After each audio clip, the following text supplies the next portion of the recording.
Hey, what's up, Good Life? Thanks for joining me for today's 128 moment. Hopefully you've been able to join us on Sunday mornings for our series we've been calling Stand Firm. We've been walking through Paul's 2 letters to the church in a city called Thessalonica, a church that was forged in chaos, but a church that was also filled with people who were still, even after that chaos died down, they were facing great suffering. The city's religious leaders and the political authorities, they were seeking to destroy the work that God was doing in and through that church, and they were using every possible painful tactic to tear it down. And so the Thessalonians, they were suffering. They were going through incredibly hard times, and I'm sure there had to be moments when they wondered if they would ever get past that pain.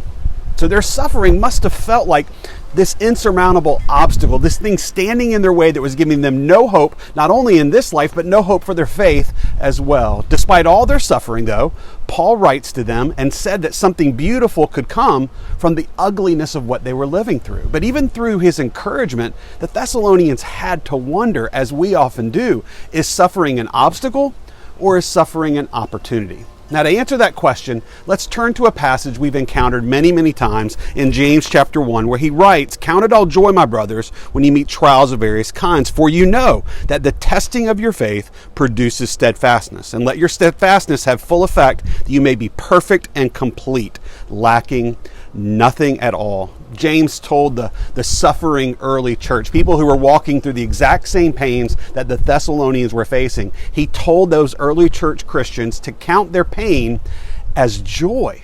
Now, was he diminishing their pain? Was he saying, it's really not that bad? Was he dismissing it outright, saying, you're not even going through anything? Or was James offering his best hope to his hurting brothers and sisters? You know, his point was that the reason we can count it as joy when life stinks is because of what that painful trial accomplishes.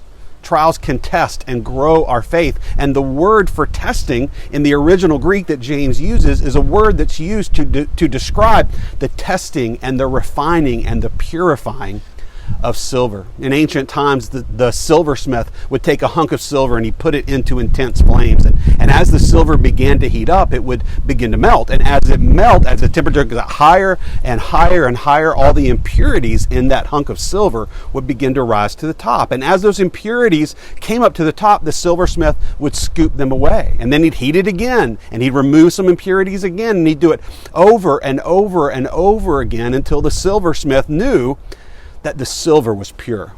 Now, how did the silversmith know when the silver was pure enough, when it was tested enough, when it was ready to be used? He would look down into the fire and he would look into that molten silver, and the way he would know that the silver was pure was when he could see his own reflection.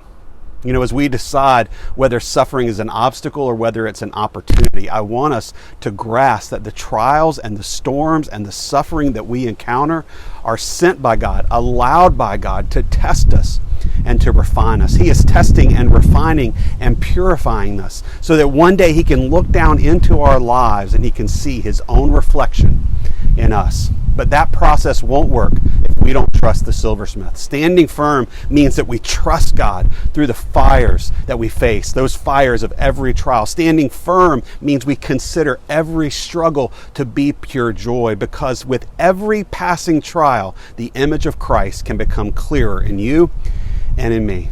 So you can reflect him more accurately, so that we can reflect him more vibrantly, more completely, and that anything in our lives that can make us more like Jesus, I have to say from a biblical perspective, is an opportunity, even and especially when it feels like an obstacle. So Good Life, I encourage you today to trust the one who saved you, to use your suffering to sanctify you, to make you more and more like Jesus.